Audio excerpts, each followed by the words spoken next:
Energy from सी। हमें समुद्र के अंदर से कैसे एनर्जी मिल सकती है, तो इसके बारे में हम डिस्कशन करेंगे। सबसे पहले हम देखेंगे टाइडल एनर्जी। अब देखो, अर्थ, उसके आजू बाजू में मून जो है वो अपनी एक्सिस पर घूमता है। तो अर्थ और मून, उसका जो ग्रेविटेशनल फोर्स है, वो फोर्स की वजह से समुद्र के अंदर जो पानी है उसका लेवल अप एंड डाउन होता रहता है, राइज और फॉल। अब सीधी सी बात है, हम देखते हैं यहाँ पे जब समुद्र किनारे जाते हैं और ख़ास करके जब फुल मून डे होता है तभी समुद्र का पानी अप ऊपर आता है। बराबर समुद्र के लेवल से दिन के दरमियान यहाँ पे चेंजेस होता रहता है। तो समुद्र का ये जो लेवल अप एंड डाउन होता है उसमें से भी एनर्जी हमें मिलती है। यानी the differences in level in sea level, water in sea levels gives us tidal energy. और ये एनर्जी खास करके जैसे डैम बांधते हैं वही, जहाँ मतलब समुद्र का पानी उसके अंदर रिवर में से डैम समुद्र में जाता है, वो इस जगह पर डैम बांधा जाता है और वहाँ पे टरबाइन अरेंजमेंट कर देते हैं। यानी समुद्र का पानी जब अप आएगा, बाहर की साइड में निकलेगा, वही समय पर ये टरबाइन के ऊपर टकराएगा। टरबाइन जो है वो घूमेगा और उसके ज़रिए इलेक्ट्रिसिटी प्रोड्यूस होगी। अब ऐसे लोकेशन खास करके तुम गैस कर सकते हो कि where such dams can be built are limited. हाँ, कोई एरिया के अंदर ही ये बांधा जाता है, क्योंकि हर एक जगह पर ऐसी सिचुएशन नहीं होती है कि जिसके ज़रिए ये पानी अप आए, और वो भी ऐसे कि लिमिटेड पार्ट में ही जाना चाहिए, लिमिटेड एरिया में ही जाना चाहिए, जिसकी वजह से टरबाइन घूम सके। इसके बाद है वेव एनर्जी। अब सिमिलरली जब कोई भी एनर्जी काइनेटिक एनर्जी में कन्वर्ट होता है तो वो बड़े बड़े वेव्स वहाँ पे समुद्र किनारे प्रोड्यूस होते हैं। और ख़ास करके जो वेव्स प्रोड्यूस होते हैं उसमें से भी इलेक्ट्रिक करंट प्रोड्यूस हो सकता है। और ये वेव्स स्ट्रॉन्ग विंड्स के ज़रिए जनरेट होगा।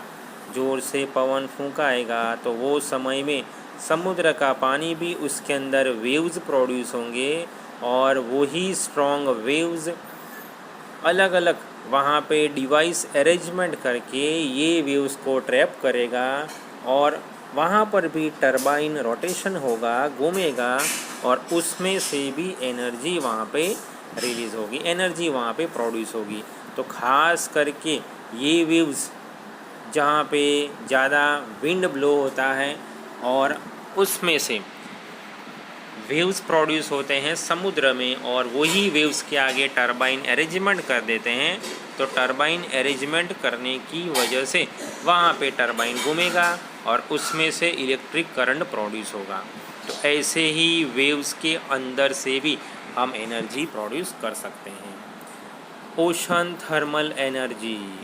देखो, समुद्र के अंदर भी एनर्जी इसमें से, पानी में से प्रोड्यूस हो सकती है। कैसे? देखो, सीधी सी बात है, सन के रेज समुद्र के ऊपर गिरते हैं। अब इसका मीनिंग ऊपर का पानी गर्म होगा, अंदर पानी गर्म होगा नहीं। तो यहाँ पर भी वेरिएशन हुआ टेम्परेचर का, और ये टेम्परेचर का जो वेरिएशन हुआ वो टेम्परेचर के वेरिएशन की वजह से वहाँ पे जो एनर्जी प्रोड्यूस होगी वो एनर्जी को कहेंगे ओशन थर्मल एनर्जी। बराबर। और ये टेम्परेचर खास करके वाटर यानी अप सरफेस और डाउन सरफेस 2 किलोमीटर कितने डिग्री होता है? 20 डिग्री सेल्सियस, यानी 293 केल्विन या उससे ज़्यादा। देखो, ऊपर का पानी 2 किलोमीटर में फ़र्क आ जाएगा। ऊपर 2 किलोमीटर में 20 डिग्री सेल्सियस ज़्यादा होगा, नीचे के 2 किलोमीटर से नीचे 20 डिग्री सेल्सियस कम हो जाएगा, यानी 293 केल्विन टेम्परेचर का फ़र्क हो जाएगा। तो यहाँ पर भी ये वार्म सरफेस वाटर, ऊपर का जो पानी है वो गर्म होगा और उसको बॉईल करने के लिए अमोनिया का इस्तेमाल करना पड़ेगा, बराबर। एमोनिया इस्तेमाल करेंगे तो वो ज़्यादा बॉईल हो जाएगा, ज़्यादा गर्म हो जाएगा और फिर वहाँ पे वो कन्वर्ट होगा वेपर के अंदर, क्योंकि एमोनिया डालने से वो जल्दी गर्म होगा और वेपर के अंदर कन्वर्ट हो जाएगा। वो ही वाटर वेपर जो प्रोड्यूस हुई उसको टरबाइन के ऊपर गिराएंगे और टरबाइन जो है वो घूमेगा, बराबर।